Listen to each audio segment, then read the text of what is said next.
Hi everyone, good evening. I'm Anamika and I welcome you to Open Innovation Hackathon. Open Innovation Hackathon is an online hackathon by Reskill in collaboration with Spark AR under the umbrella of Learn Initiative. It invites students, developers, tech enthusiasts to learn about Spark AR Studio and utilize its tools to create their assets that are innovative, value creating, and have a wider impact on the audience. Today we have with us Shivani, who would be taking you through this whole campaign. So Shivani is an expert trainer for Learn Initiative and is an electronic and telecommunication engineer. She works full time as an augmented reality developer. She also specializes in web AR, in-app AR, and social AR. So thank you so much, Shivani, for coming here today, Thank you and so we much. look forward to your session. Okay. Hi, guys. My name is Shivani, and today we are going to learn a little bit about Spark AR and look at what are the challenges we have with Open Hackathon, and we'll try to make some basic things regarding the challenges and see what we can do to make these the best out of Open Hackathon. So I am going to present my screen.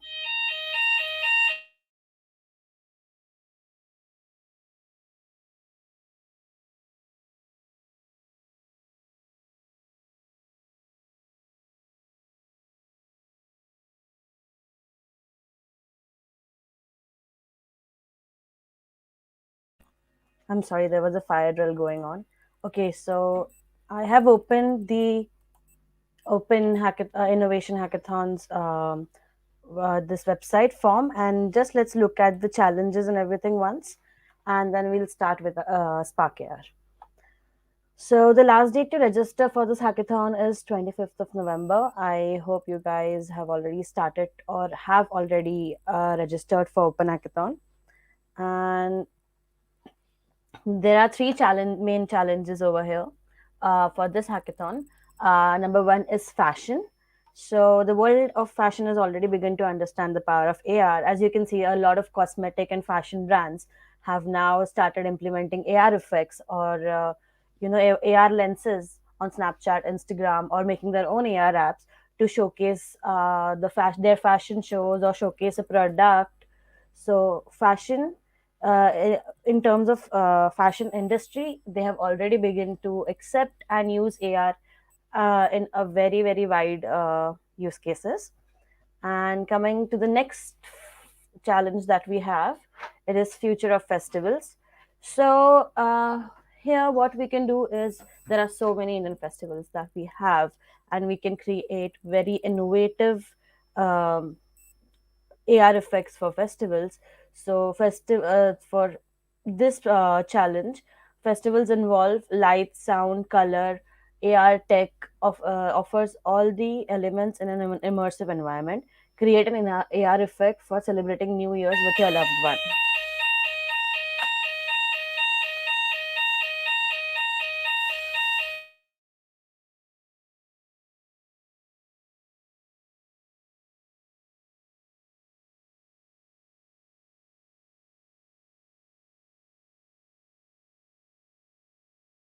I apologize, guys. There was a fire drill going on, so the sound. Let's continue back. So yeah, second challenge we have is future of festivals, where you are expected to make AR effect for celebrating New Year with your loved ones. So it can be any kind of effect, but it should be something with festival, something with New Year. Now moving on, the last challenge is games. So games is, I would say, one of the widely used use case of AR XR technology.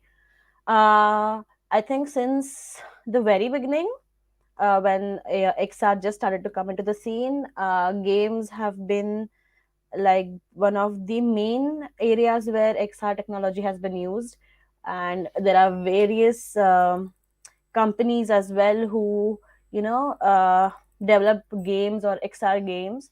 So that is our last challenge. So the three challenges we have is fashion, future of festivals, and games. So this is the schedule. If you haven't been through the website, I would suggest you do and go through all of this so that there's a better understanding of what's going to happen with the hackathon. So Over here, they are given important dates. Today is the hands-on workshop, and on 25th, the registrations close. And on 25th November, submissions close as well. On 28th November, they'll announce top 10 finalists, and on 30th November, there'll be a final pitch session. So you guys have to make AR effects accordingly. And of course, let's come to the rewards and benefits. The winner gets a MacBook Air, and first runner-up gets iPhone SE, whereas the second runner-up gets OnePlus Nord.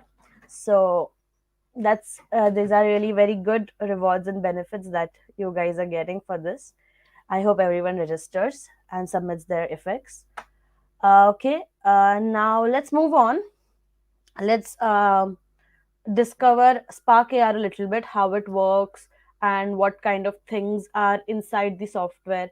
And once that's done, I'll show you a few examples of all different three types of challenges, and then we'll make something with it. We'll make a few basic things, basic AR effects, which from which you guys will get an idea of what to do, or you could include that in your effect. So yeah, let's start with Spark AR.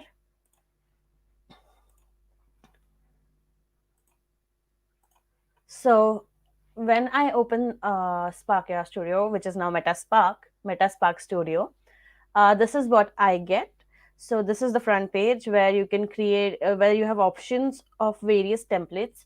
So you can either start with a blank project, or you can make a video calling effect, or you can make a sharing effect, which can be shared through Instagram and Facebook via reels and stories and posts. So that's the sharing effect. Video calling effect is special AR experiences which are only made for video calls. Moving on, so there are a lot of templates over here, and they have added a lot of new templates as well, like this tracked world objects, 3D objects in the world space. World space is the space around you, the space that can be accessed using back camera. So that's what world space is known as. So there is world space objects, there are games. Now they have had templates for games as well. Then there are 3D model vehicles, and then there is something known as depth color overlay, where the basically the phone recognizes the depth in your surrounding and puts the textures on them accordingly. Then there are effects using audios and hand movements, body tracking. um, there is 3D animated cards, posters, uh, front facing effects, face camera effects, and a lot of other things. There is hair color, there's wings. So I would suggest you go through these ones and you try to open them and check what's inside. That will give you a good insight of how things work according to these different types of AR effects that we can make. So now today, what we are going to do is we are going to start with a blank project. So blank project is a completely blank canvas. It has nothing in it except for a few elements over in the left, which are preloaded. So let's see what they are, and let's see what else Spark Air offers. So over here in the left side, where you can see the preloaded objects, that area is called a scene panel. So what happens there is when you're building your AR effect, all the objects that you use will be shown over there. It's like a directory, and you can access your objects from there. So over here we have a camera, a device, and then there is camera, there is focal distance, there is different types of lights, and a microphone. Microphones are used when you're making audio enabled effects. So all these things are pre-existing. Device and a camera is always loaded inside AR effect because it suggests how the effect will be in our device and how it will look through our camera. So yeah, then below that is something known as assets panel. What happens in assets panel is that when you import some different types of pictures, PNGs, textures, 3D objects, or some sounds, or some font, all these things can be used in an AR effect. So when you download these kind of things and when you want to use them in your project, all those will be visible in the assets panel because they become the asset of the project. So you can either import it from the asset library or from computer. Now, what is asset library? Asset library can be accessed from over here or from the extreme left, this icon, asset library. And it contains, like, it literally is a treasure chest. It contains a lot of resources for making AR effects. There are 3D objects, there are different types of musics and sounds that you can use for your effect. There are a lot of patch assets made by other developers and uploaded over here for you guys to use. Then there are different types of textures, and then there are blocks, there are scripting packages, color LUTs. So it's basically a treasure chest to make your AR effects. And yeah, and another way is to import from computer, making your own asset. So these are the two ways you can make assets. And we just right now, if you can see in the left side, bottom left, below asset library, there is an option to test on device. So now, once you are ready with this AR effect and you want to try it in real life and how it looks on your camera, what you can do is you can just come here on test on device and you can send it to either Spark AR player or to your phone. And to do this, right now, as you can see, we cannot access the send device because there is no software or device found. And why is that? Because we haven't really added an experience. So I'm just going to add an experience over here. I'm just going to, I'll just show that again. So I just clicked on add experience, and over here there is no experience selected. Let's select an experience. There are three experiences we can do: sharing effects, add, and video calling. Let's go for sharing effects. Insert. Now it gives you an option for Instagram or Facebook. Which one do you want this experience to be of? We have chosen both, which is already pre-done. It's default, that's how it comes. And then we have options between camera and existing media. So what existing media does is, if you have existing photo or a video, and if you load that on your Instagram stories probably or reels, you can use this effect over it. But then that also comes with a lot of restrictions, like you can't have maybe a tap gesture, you can't have interaction with the effect. If the effect does not have an interaction, then you can do that. So we are going to select camera. Now if you can see on test my device, I can send it to both my Facebook and Instagram. Moving on, so this gray area with a lot of squares and axes that you can see in front of you, the biggest one is known as viewport. Over here you can manipulate the objects that you're using and make your AR effect. And to manipulate these things, we have something known as manipulators, which is on the top right at the center. There are three buttons over here. This one's to the first one is to change the position of object that we are using. The second one is to change the rotation, and the third one is to change the scale to make it look bigger or smaller. So using this, we can change or manipulate the 3D objects that we are using for our AR effect. Moreover, if you click on view over here, you have options to show asset summary, console, patch editor. So now console is used when you're scripting, but in Metaspark, you don't really need to script to make an effect. Scripting is obviously there, but you can make effects using something known as patches. So what patches are they are pre-made, basically pre-made scripting packages kind of thing. It's like visual coding, and that is used you can use those are easier to use than uh, for people who don't know scripting. That is something that's easier to use than to script.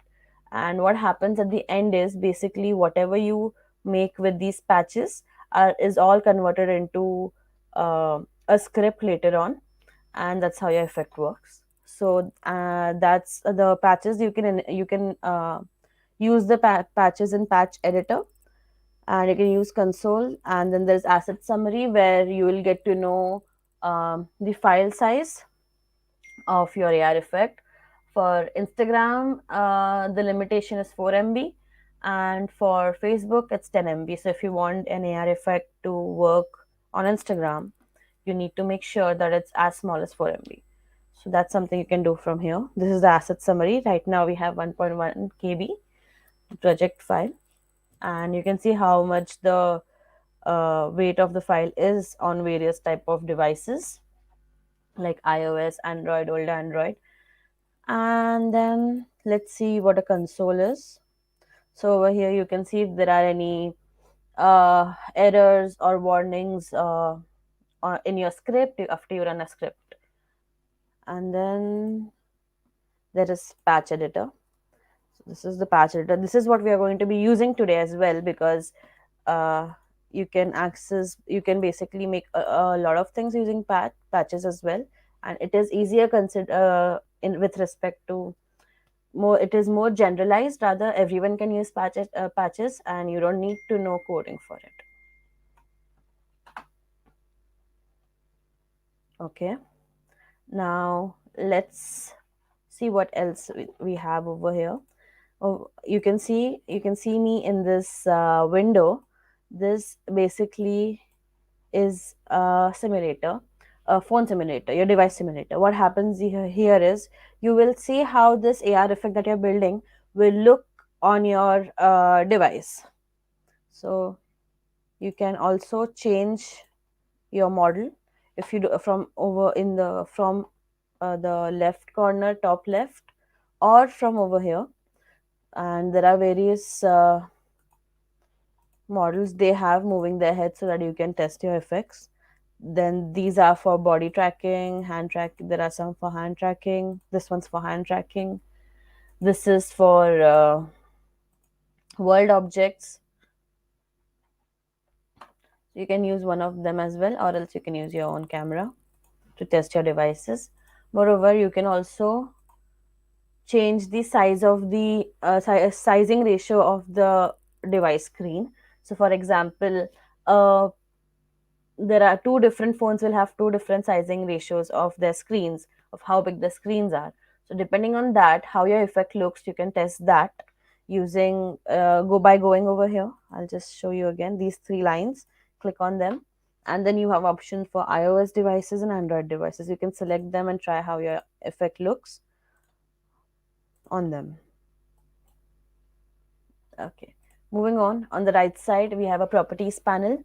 So what happens is when, for example, you have a 3D object that you're using to make your AR experience, and you want to use a certain kind of texture on it. So what you'll do is you'll create something known as a material, which will act as the material of that 3D object, and the properties of that material will be given in the right in the properties panel. So we'll check that out in a while. We'll also see what it does. For now, let's move on and see what other 3D objects or 2D objects or elements we can use for Spark AR.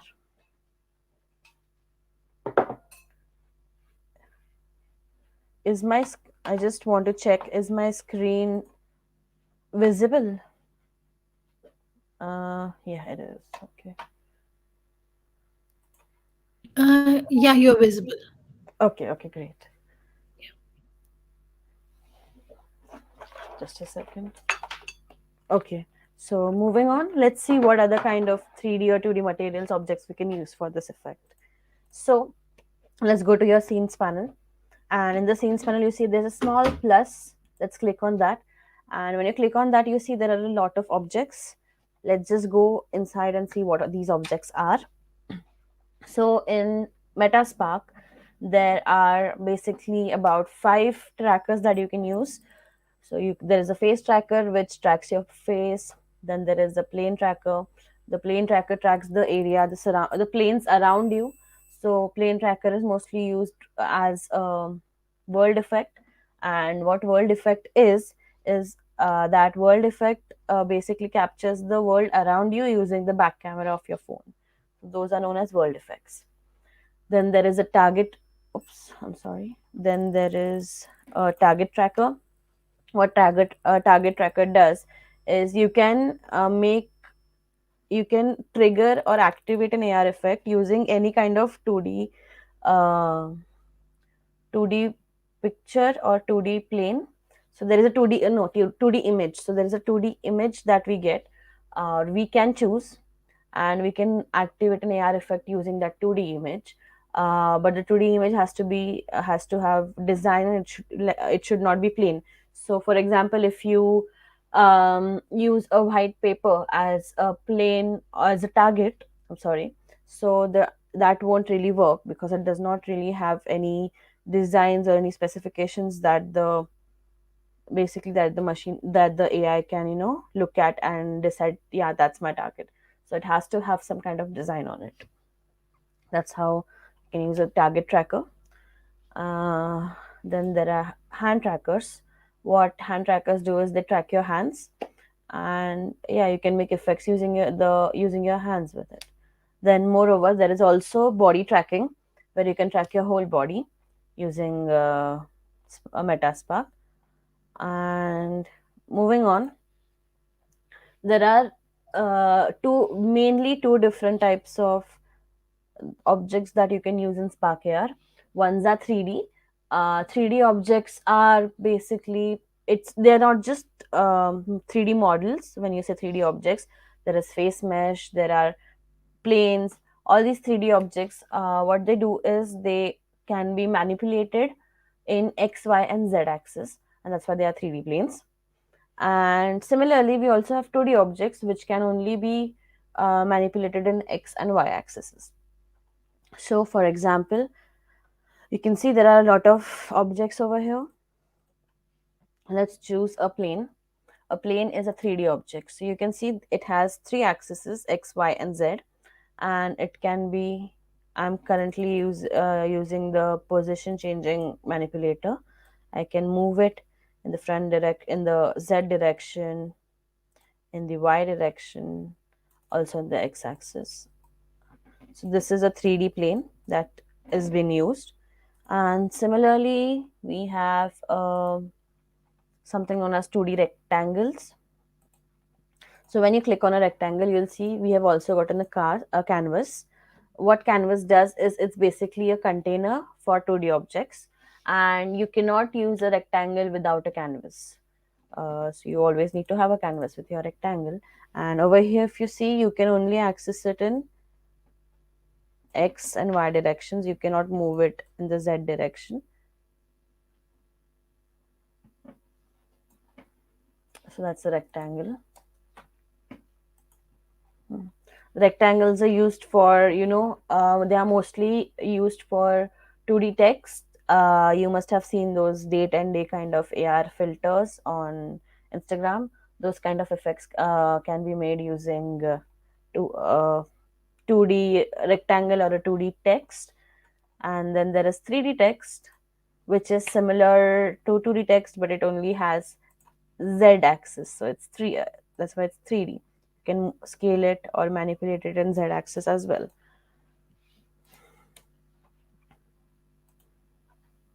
Then there's face mesh. What face mesh does is uh, you need to use face mesh with face tracker, by the way, with to track your face. So once your face is tracked, I have used a face tracker here. Once your face is tracked and you have added a face mesh, the face mesh envelops your face, and now you can add material to it. You can add different types of material to this. So for example, this is my face mesh, and you can see my eyes and my mouth when I'm talking, and you can see how the mask is also moving with it. uh, let's try to add a material. In the properties panel in the right, you will see an option of material. Just click on that and create a new material. And now you can see how my face mask is looking. I'm sorry, face mesh is looking.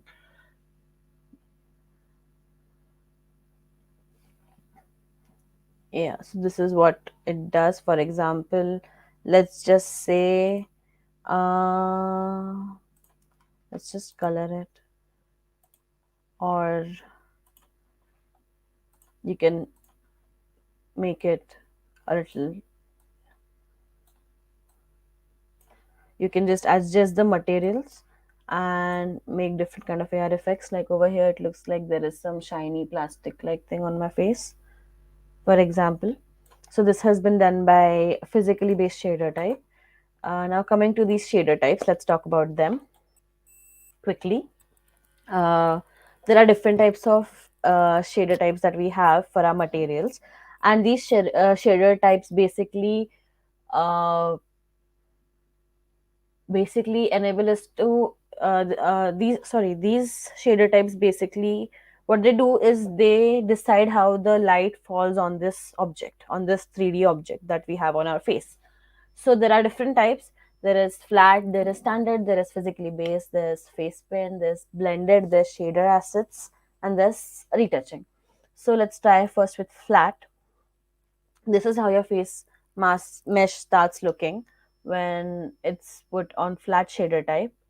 What happens over here is no amount of lighting that we do in the project will affect this. So no light source will affect this. Light source, as in the light sources that we make use of in the project. And then there is standard. So you see how area over my head right now becomes a little dark, a little darkly shaded. This is because the light that is over here in the scene panel, the directional light is falling on you from a direction, and it's affecting this shader type. So when I move my head down like this, you can see there is a black, yeah, or black shaded area over here because of that. And now you see that's not dark anymore. So that's how light affects standard shader type. This was the one we are using. This physically based. So you can also see the light source over here from the dot. So this is very shiny. This is used mostly for metallic materials, or to make um, an object look more realistic by making it more either more shiny or more rough. So yeah, we can toggle between the metallicness or the roughness of this and make the air effect. These are the three main types that are used uh, when you're using a face mesh. So yeah, moving on. Let's now go and talk a little about lights. Let me just remove this face mesh. Yes. Now let's talk about lights. So to give your animation, your 3D objects or your AR effect a more realistic effect, we use lights, fake lights. So what happens is there are different kinds of lights that we have over here, and we use them to make it more to make things more realistic. So for example, the first one we are looking at is an ambient light. So what happens is ambient light,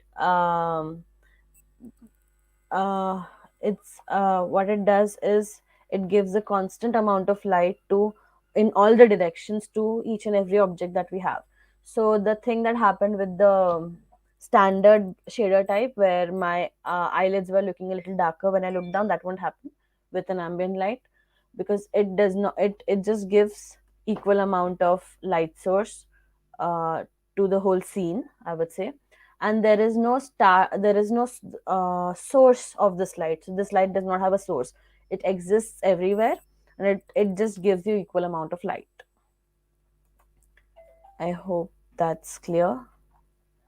Second is directional light. So directional light is mostly used as um, an alternative for sun. Maybe we can project sunlight using directional light because it has a source and it has a direction. As you can see over here, here is the light source, and it has a direction. You can change the direction of it and make it look like sun, or you can get sun, you can get lightings, you can get tube lights or bulbs. Those kind of things can be done using this light. Or you can also change or increase or decrease the intensity of the light. Right now it's not affecting me because there is no object in the scene. We haven't used anything for it to react on. So that is directional light. Moving on, if you notice, we already have one ambient and directional light in our project that is preloaded in each and every project of Metaspark. Moving on, there's environment light. So it is a light source that simulates real world lighting for an environment of your choice. And the environment textures are used to generate different lighting looks for your scene, such as maybe a forest or maybe your office. And there are several environment textures in our Spark AI library. I'll just show you how this works. So for example, I am using a face mesh and I'm going to add a material for it. Let's keep the material to physically based because this reacts to the lighting the most.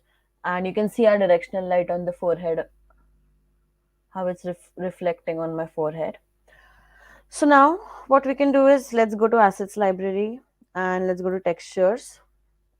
You will see there are a lot of environment textures over here, like a garden or maybe a room or maybe an office. And then there are more over here, environment textures. And yeah, let's try this park slash forest environment texture. Let's import it. And now what I'm going to do is, you see the environment option over here. Or instead of that, what I'm going to do now is I'm going to go get my environment light. And when I choose my environment light, it's asking me for a texture. So I'm going to put this texture on this lighting, and now you can see how it's moving on my face, the rotation of the light. So if you notice, it's emitting kind of greenish, yellowish light, which, if used with everything else, like maybe a background of forest, maybe there are 3D trees around me, so it looks like I'm in the forest. Yep, that's environment lighting for you. Then there is point light. So a point light is a sphere shaped light, and the intensity falls off with distance. So as the if you take the point light further away, the intensity will get start falling a little bit. And this is how it looks. It is a circular point.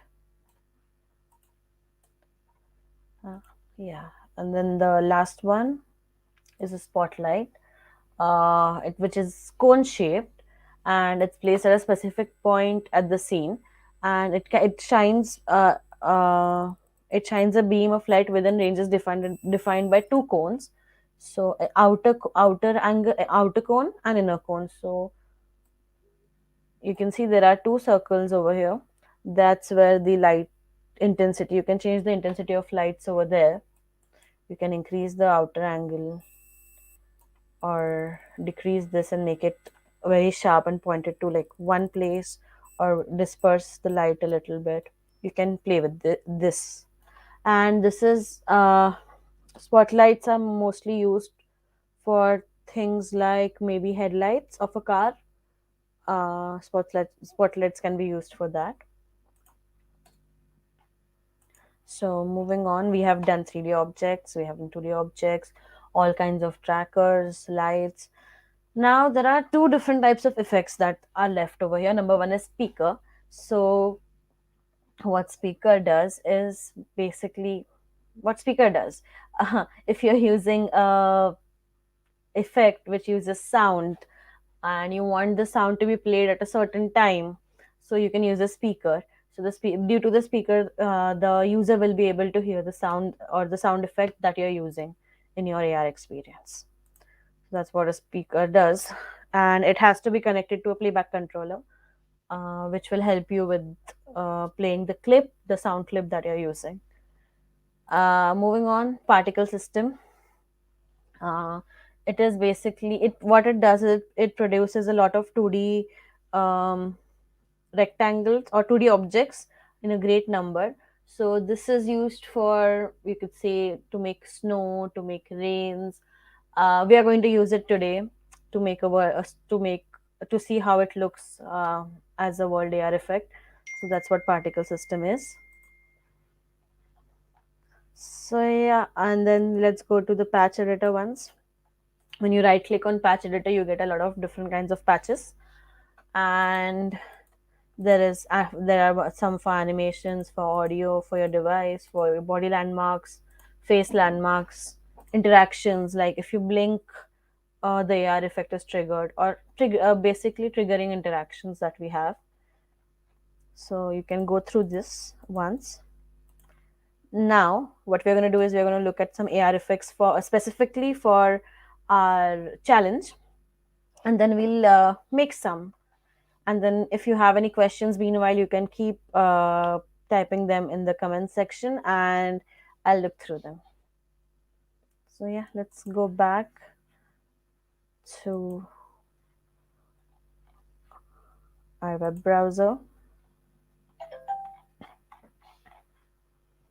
So I'll what I'll do is I'm going to show you some effects now. Oops, this one doesn't work.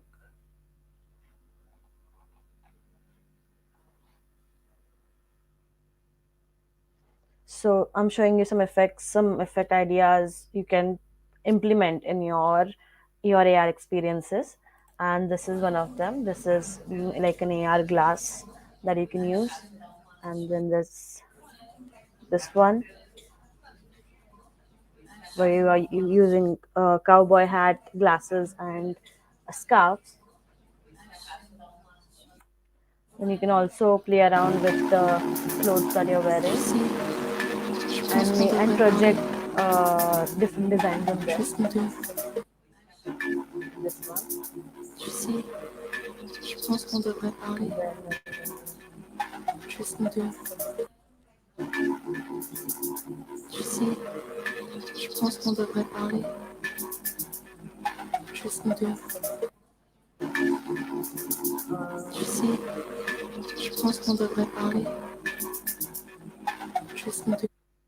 And then there are other effects that you can make, like where did it go?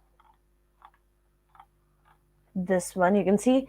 In this one, you can see how we have used the environmental lighting with the physical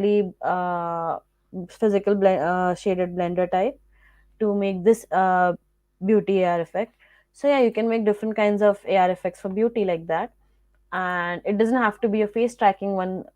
You can make something else using a world effect as well.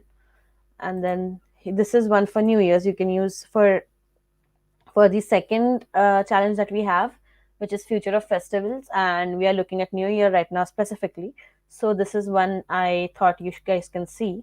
Check it out. So how you can see how there are firecrackers everywhere, and when she moves her head, they start bursting, and they are around her head. They're connected to the face tracker, I would say. This is one.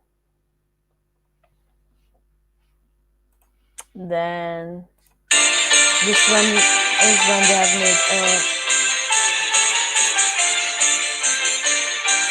have made a 3D headgear for New Year's. And when talking about festivals, I'm sorry, I made one recently for Diwali with where you can make your own rangoli. I'll just show that one to you. So this is also one I did for a festival where you could make your own rangoli. Just a second, it's loading.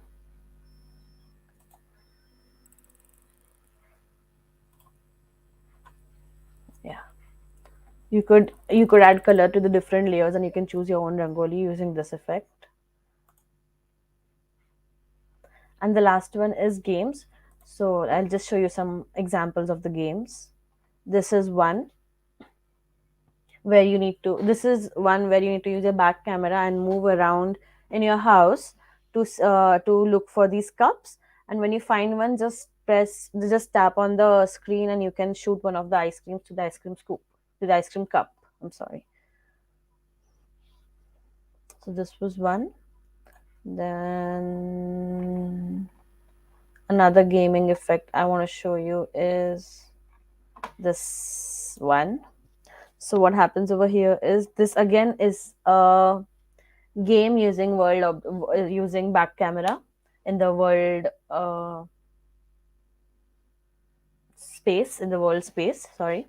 And what happens over here is there are two rooms, and you need to get in the room number one and look for a key around by tapping on different types of objects. You can just use your phone and move around and try to tap on different objects, and then you'll find, when you find the key, you will be moved into the second room where you have to do the same in under 60 seconds. So this is one escape room kind of a game that I developed. uh, you can do something like this, or something in this manner for your games challenge. Then there is a face tracking game as well. These two were back camera using, okay, these were world effects. Now there is a face tracking effect over here, which is a game where you need to basically make the ball go through the same colors. Yeah. So these are some game effects that I wanted to show you guys. And now let's go and let's make something for each of the challenge, or let's try to see how what can we do with it. uh so for fashion, what I was thinking is we can maybe uh learn and try to make headgear, use a headgear on us, maybe a cap, baseball cap. So what I'm going to do is, that's a 3D object that I need. So I'm going to go to the asset library and look for maybe a cap. So as you can see, you get different kind of caps over here. There are lots of caps.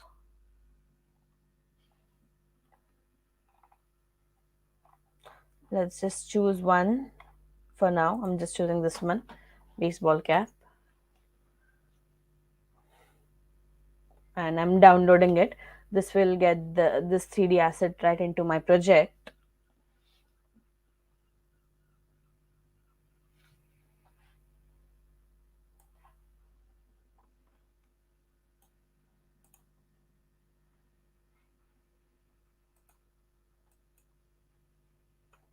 Okay, it's taking too much of time to download.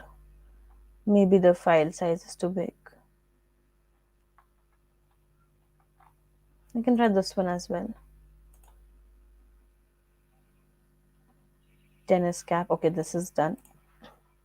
As you can see, the baseball cap has a warning over here. The triangle count exceeds the recommended limit. Use the Metaspark toolkit for Blender to reduce it. That's why it was taking so long, because it is little heavier than expected. So we're not using this right now. Let's use the white tennis cap. So what do we do over here?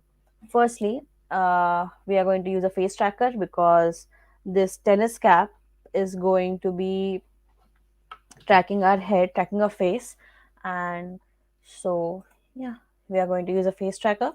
Secondly, now let's try what happens if we put it in the face tracker.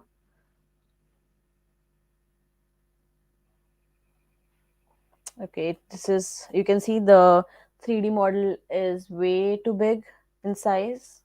So let's just reduce it using the manipulators. I'm using scale right now to scale it down. As you can see, this is how it looks. Um, but what we need with the cap is, we need the back side of the cap to go behind our head, and so it looks like the cap is fitted on our head, right? So for this, what we're going to do is we're going to use something known as occluders, and Metaspark gives you a face asset folder when you download it, and in that only we'll look for it. So this is the face occluder FBX. That's what we're going to choose right now, and we get it over here. You can find it on Metaspark's website as well in the download section. And I'm just going to put it above my tennis cap. And you see, this is what we get. Let's just hide our tennis cap for now. So I don't want the tennis cap to be visible. What I'm going to do is I'm going to go to my properties panel and click uncheck this. So now it's not visible anymore. And I'm going to work on my occluder. I'm going to make it a little bigger so that it covers my face.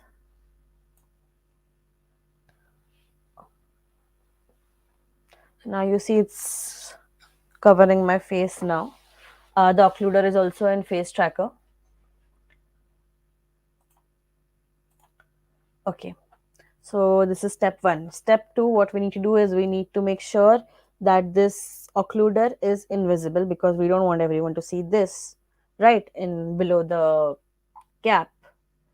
So we have to play with its visibility as well. But before that, let's just make our cap visible again. And now you can see how it looks. Let's just use the positioning thing and change the position.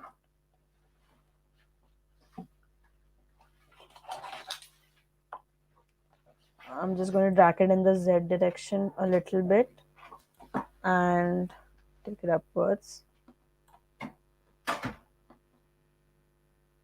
So maybe like this, or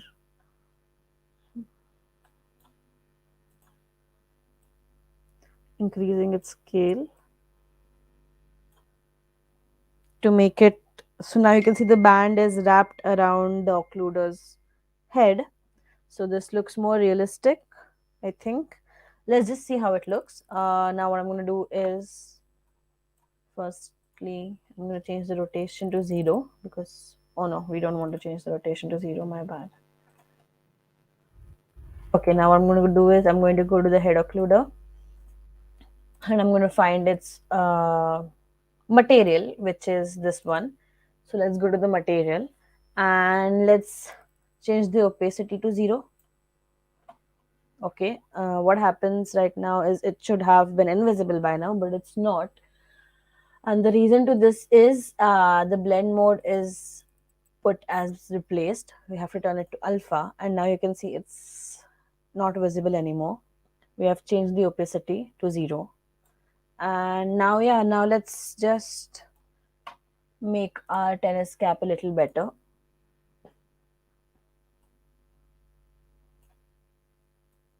Just I'm just rotating it a bit, and as you can see, it looks too big for my head. So I'm just going to scale it down. Oops.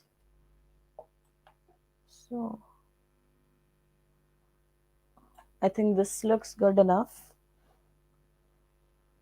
So yeah, this is how I have a tennis hat now. And of course, it can be done better. You just need to use the manipulators to change it a little bit. And I'm also going to change the Y scale of my occluder a bit. So now it looks a little better. Yep. Okay. So now it looks a little better on my head. I can of course reduce the size a little, I think.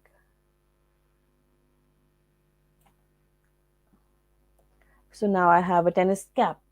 Um, so similarly, using a head occluder, what you can do is you can have various kinds of headgears used, 3D headgears, or you can have different kinds of glasses used. You can also try with glasses. So I'm just going to go and look for some cool glasses in our assets library. I like this one.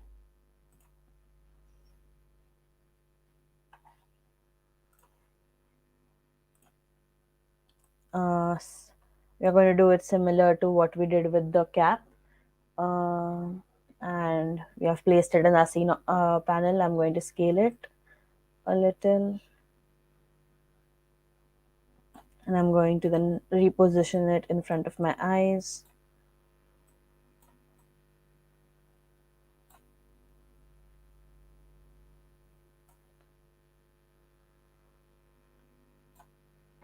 And yeah, move it a little in X, Y, and Z axis, change its scale a little bit.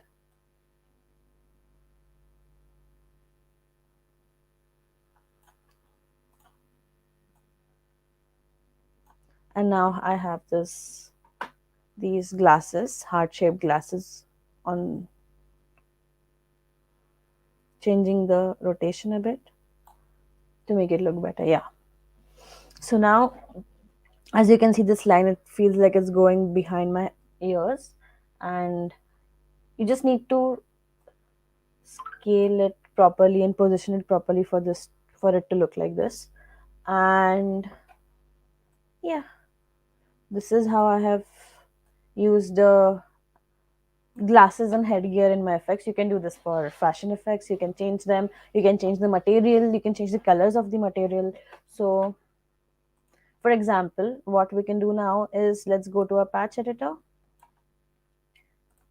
and let's find our white tennis cap. This is the material used for white tennis cap. What I'm going to do is, I'm going to take the texture.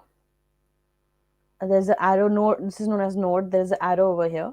So when you click on that, you can bring that texture into the patch editor. So this is where I have it now. And what I'm going to do is, I'm going to go to my AR library, and I'm going to go to my patch assets, and I'm going to look for a patch um,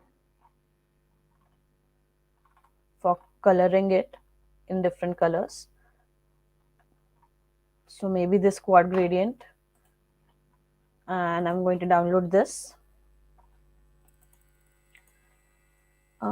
And as you can see in the assets panel, I have all my assets stored over there. And here's my quad gradient as well. And these are the colors it has. I'm just going to connect this. And as you can see, the colors of my tennis hat have been changed into this. And I'm going to go back to the material,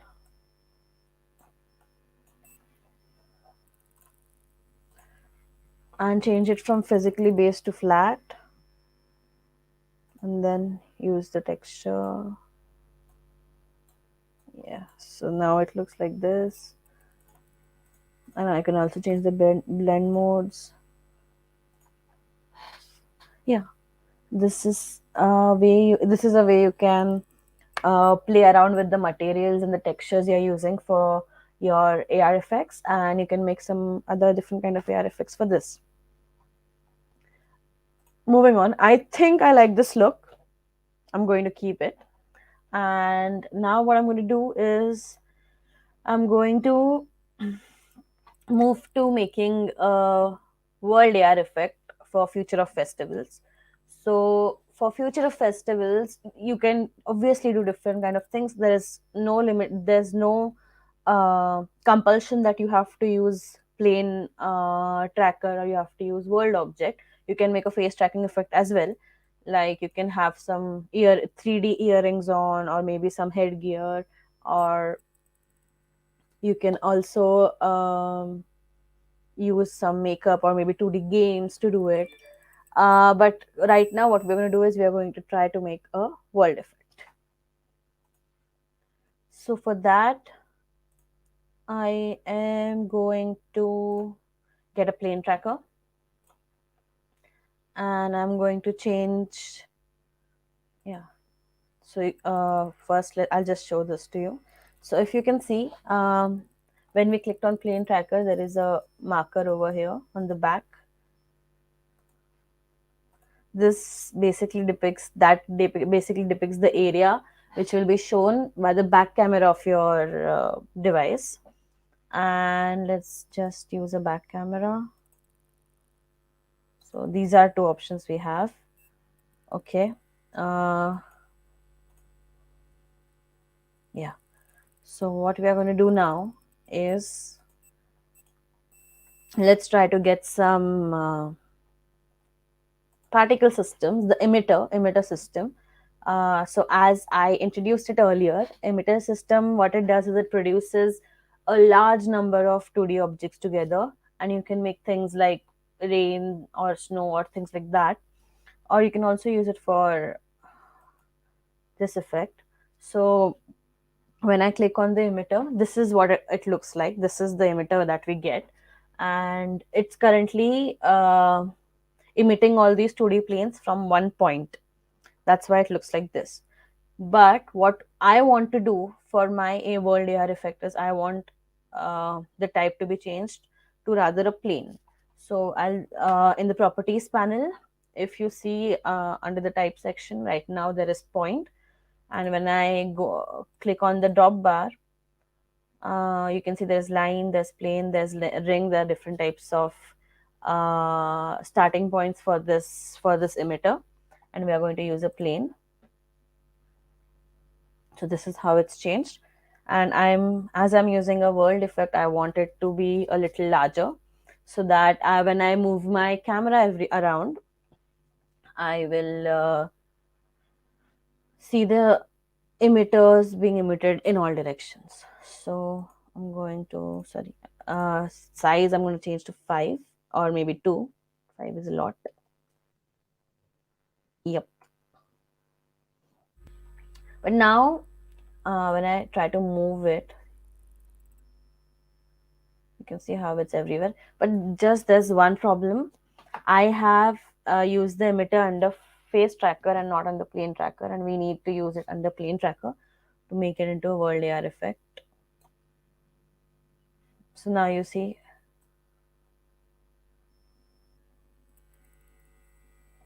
you can see the effects are been emitted everywhere in all directions. Yep.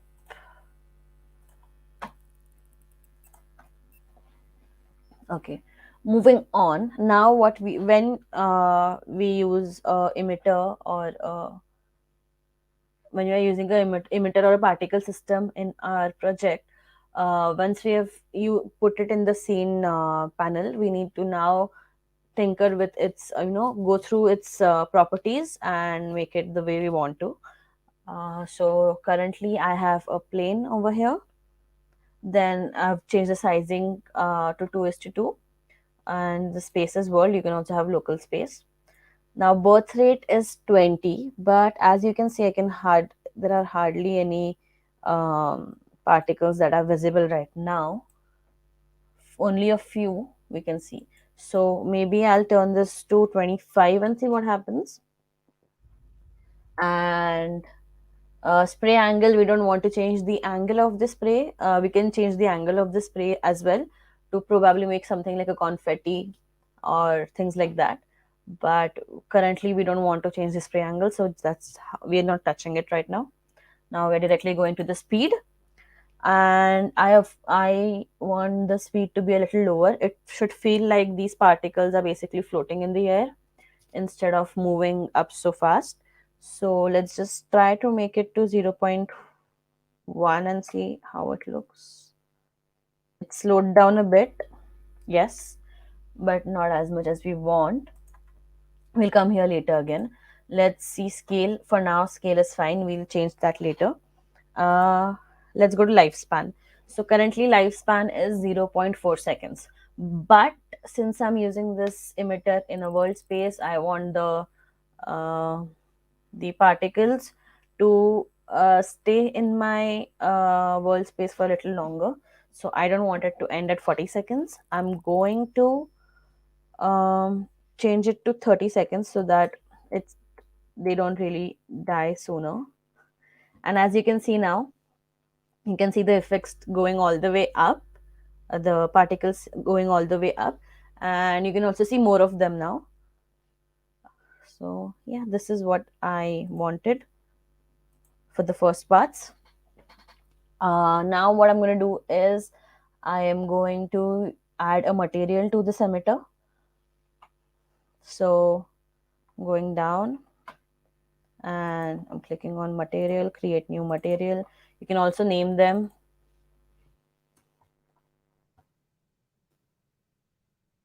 lights, and I want the shader to be flat because I don't want any of the lightings to affect it. So flat shader, and I'm just going to use an image of maybe a sparkle.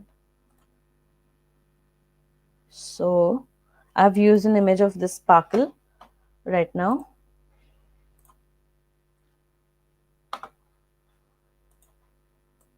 So you can see how these sparkles are looking. Maybe I'm going to turn them a little yellow because yellow light is kind of more festive than white light. So what I'm going to do is I'm going to go to the lights material and change this color to yellow. Yes. Now what I really feel is it's still moving too fast, right? So we'll change the speed again. We'll change the speed to maybe 0.08. Is it too slow? Uh, 5. Uh, Maybe lifespan to 40. And yes, so this is how my emitters are looking. They look like glowing bulbs or glowing lights, like flying away in the air. And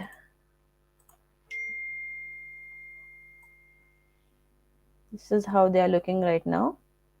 You can test them on your device if you want to test how your emitter is looking, because I think testing emitters is very important to see how they're actually looking on your phone.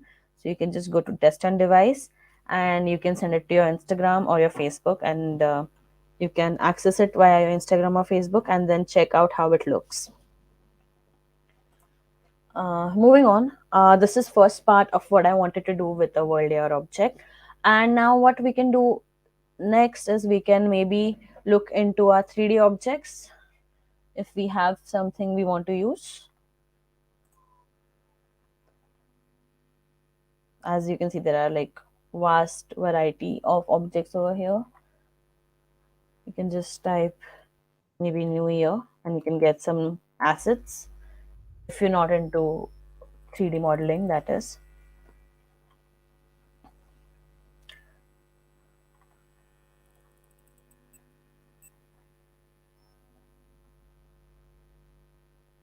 Hmm.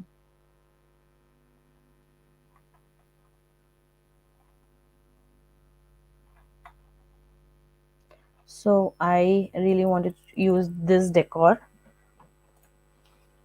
and I'm going to import this. Done. And I'm going to close this. Okay, so now we have our sparkles. I want a Happy New Year 3D text to be written. So what I'm going to do is I'm going to go back to my scene panel and I'm going to get 3D text. And as you can see now, there is 3D text, but it is still in my face tracking. It's not in the world, and it's not in the world space. It's still in the local space, as you can see. So if you want an object to get into the world space, you need to drag it below the microphone or into the plane tracker below the microphone. So I'm just going to drag it in here. And now, just using the manipulators, I'm placing it here. And I'm just going to maybe write Happy New Year.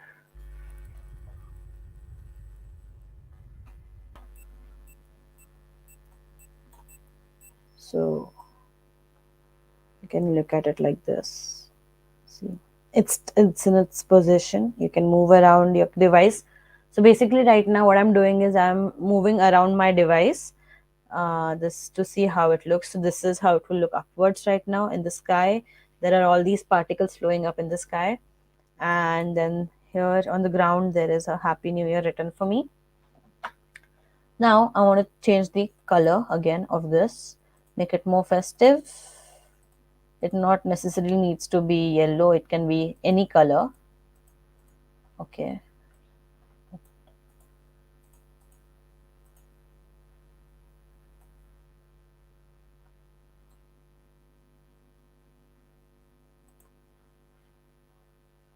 Okay, so this is the color that we are using for now. And then there's Happy New Year written over here in my world space. And now we are going to use these New Year decor and put it in our plane tracker. So yeah, these are obviously too big, we need to scale them.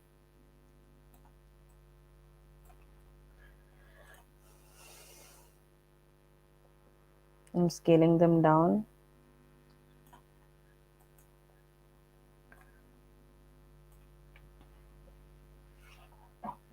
So what I want them to do is I want them to maybe float over here a little. So now I want them to float. So for floating, what I need to do is I need to use an animation, and that is a loop animation, because it's it's going to keep floating, so it's going to be, the animation is going to be on the loop. So there is a very very very quick step for that, that Metaspark has given us, and that is over here. You can see this wand. Click on it and click on animate, and you'll get these four options to spin, float, blink, and pulse. I want this to float. Now this is how they are looking. I can of course separate them by going inside the model and seeing. So this is first one, second one. It can be here. First one is there. Third one, possibly closer to us. Mm, I'm just going to stop this and get it a little closer.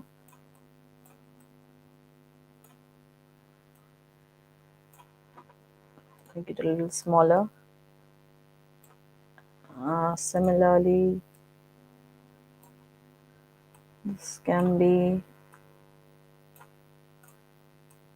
I'm just manipulating these decorations around. And now, if you can see, we have a Happy New Year on the ground, and then there is all these particles floating around, and then there are these decorations in the sky, up in the sky, floating in the sky. This is one example of a world object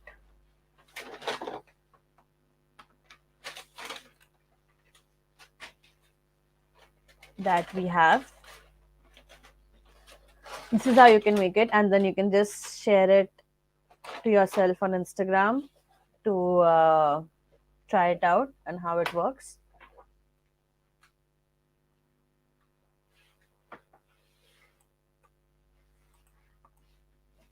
Oh, okay. So if I just, yeah. So yeah, what happened over here is I just pulled the blue ball, the decoration ball inside, and forgot to use the silver plug that it has. I forgot to bring it in, so it's looking that way. But yeah, you can also make the text rotate or spin or whatever you want. So if it spins like this. You can change this to 0.2. I'm sorry, that's faster. I that's slower. So you can do these different kind of things. You can add different 3D objects and make a world AR for your festivals. Moving on. Now, what we are going to do is we are going to come to the last part, the third challenge that we have for our hackathon, which is gaming, and it is my favorite genre, I would say. I love making AR games. So what we are going to go there now. I'm going to remove all of this. Let me know if you have any questions regarding it. So delete, delete, delete, delete, delete. Okay, now let's talk about games. I'll just clear the patch editor as well. Now, before we begin with our gaming challenge, let's just look over here in Sparkia. So in the scenes panel, you can see I have removed everything. So we are using none of the assets that we have in the asset panel right now. So what happens during this time is you can go to the assets panel and you can review the unused assets. And if you don't want to use them and you want to delete them, and there are a lot of assets that you want to delete, you can just go over here and remove them all. All of them are deleted now. Okay.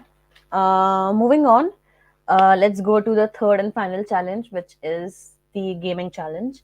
So, when you make an AR game, there are a few different aspects that you need to be careful about. First one is first is scene setting. So you need to set the whole scene. So, for example, if I'm making a car based game, so I need to first set the scene, the background, the foreground, the character, which is the car. That is where scene setting comes to. Then we have to start with the animations of the scene setting. We have to start animating maybe the car tires we want to show moving, or the background is moving, and like to make it appear like the car is moving in front, what we do is we make the background move. And then the third part is object collision and game over.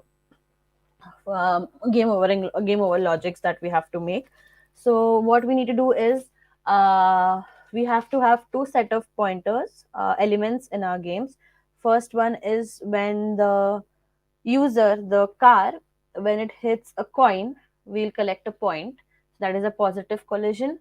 And there can be maybe one with a road blocker. So if the car hits the road blocker, the game is over. So that's a negative collision logic. So, and then we also have to set up the scoring systems over our head and stuff. So that's what gets into gaming. So today, what I'm going to show you is I'm going to show you collision detection. How to make a collision detection logic using patch editor. So normally, to make collision detections or to make score counters, what we generally do is we script it out. But I'll show you how to do it with patches today. And it is actually very easy. It's not that difficult. And you can use this collision detection for various different reasons. So if the collision is detected, you can maybe try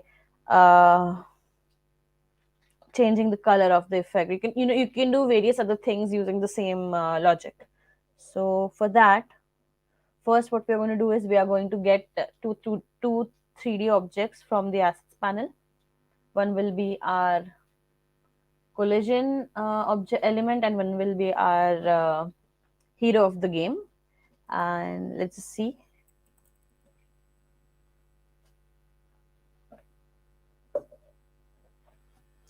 So maybe we can use this airplane.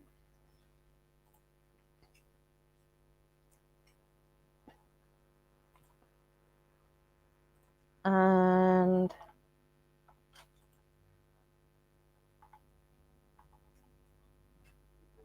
what else can we use?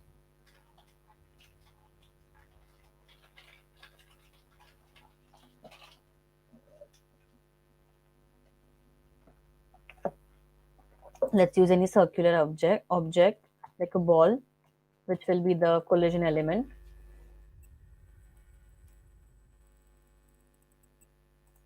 Let's just use this pool ball, and it's taking a lot of time to load. Okay, done.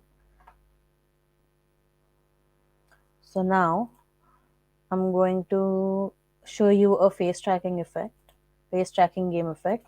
So let's go and get a face tracker, first part, and let's use this plane that we got into a, let's put it into a face tracker so it moves along with our face, and let's scale it down.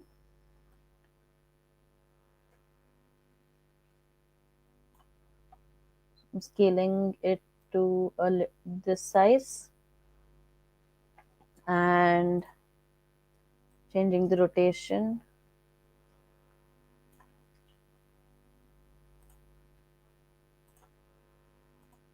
moving it, scale, positioning it a little lower.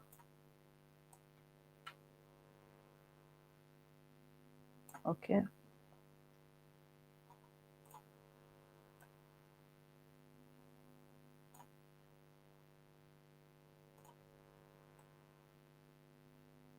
So this is our object one, or let's get a car instead of this. I'm just going to get a car.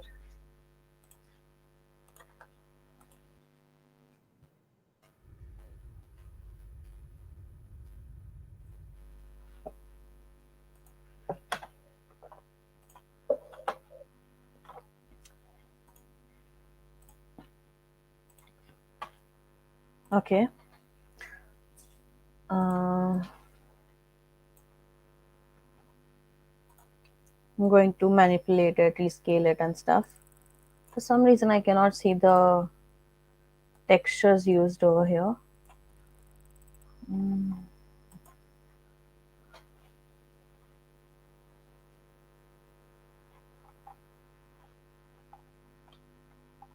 Never mind, let's give it a color.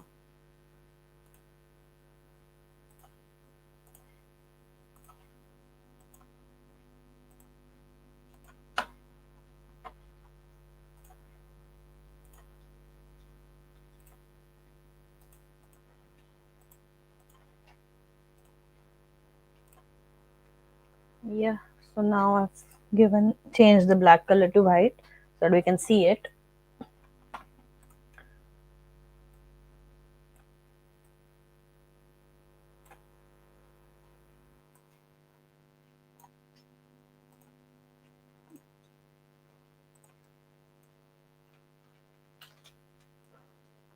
So yeah, now you can see it move. It is tracking my face, so it moves along with my face right now.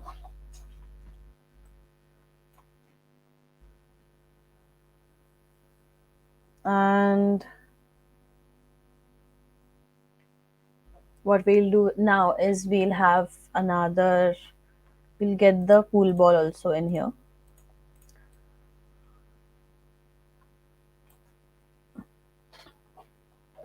and rescale it.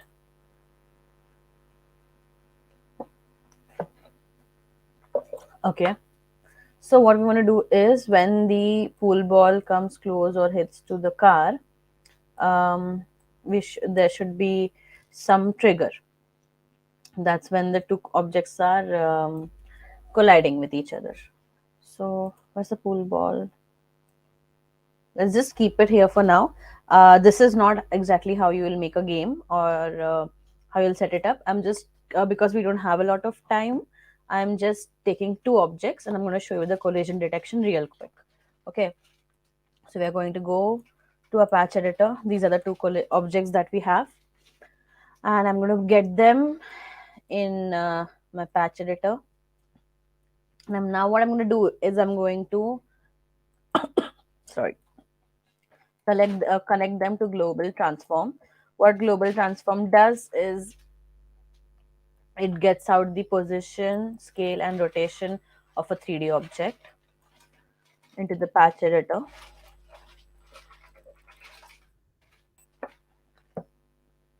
Now what we want to do is when the position of the car is equal to the position of the ball, that means the detection has happened. It's as simple. The logic is that simple. So what we are going to do now is we are going to connect position to unpack.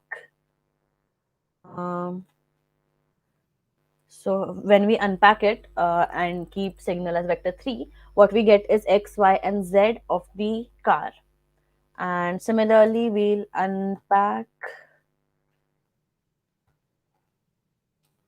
that of the pool ball as well. So now we have x, y, and z axes of for direction um I'm sorry, we have x, y, and z directions for the position of the car and the pool ball. And now what we are going to do is we are going to take the x of our car and we are going to connect it with equals. We don't want it to be equals exactly because we want to keep a little bit of margin in between, so it will be approximate. So we're going to keep equals. This is the first number. And then for the second number, we are going to take the x coordinate of the pool ball and connect it here. So now we have the x of the car as well as x of the ball. And tolerance we can keep as 0.1. This we need to change according to our game and according to the sensitivity of the objects, the both objects. So we'll see what to do here afterwards. And similarly, I'm just going to control copy paste two more for y and z as well. This is equals for x, this is equals for y, and this is equals for z. I'm going to connect my y here and my z over here. The tolerance will be 0.1. So this is how you check.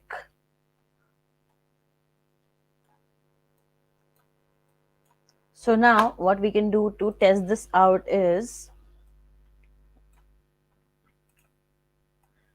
this, and we'll use the and patch. So what we want to basically say is when x and y and z is equals, then something will happen. So we just connect these two, and I'm just going to use another and connect this, the last z one. Okay, now let's see. We'll just, what we'll do is, if this happens, there will be a pulse and our car will get invisible.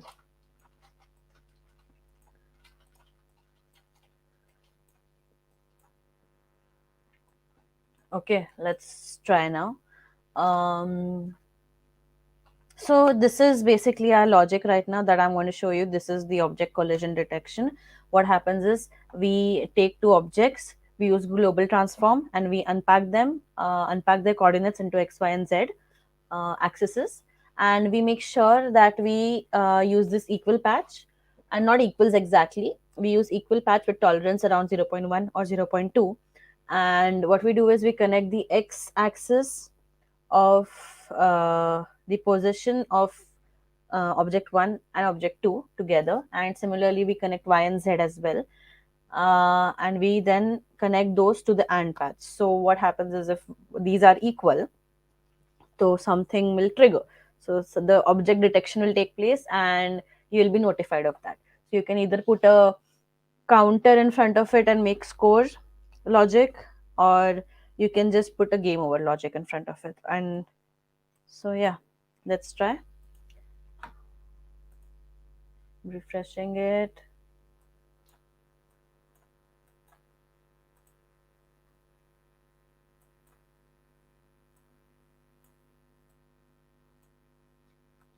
I'm using a knot because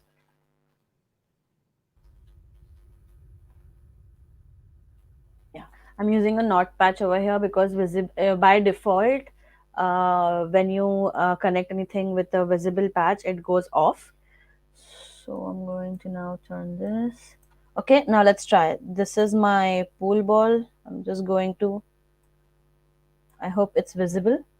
This is my pool ball, and when it comes close, oops, I cannot. Just a second. When it comes close to my bar,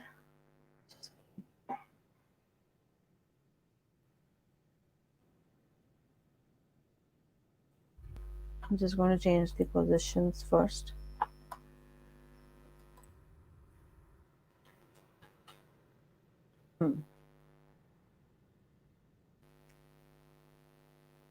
Okay, and when I bring it down, and when the detection was detected, the car went invisible. And when I brought it up, the car is visible now again. When I got it down, the car is invisible. This is how you do collision detection for when you're making a game. And I hope this is helpful.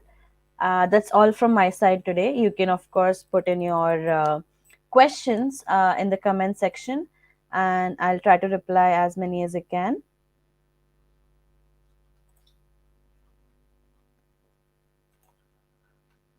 And yeah, that's all from me today. I hope you've learned something. Thank you.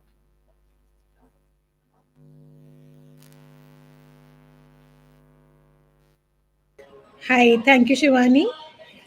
Thank you so much. To the audience, please feel free to ask any questions.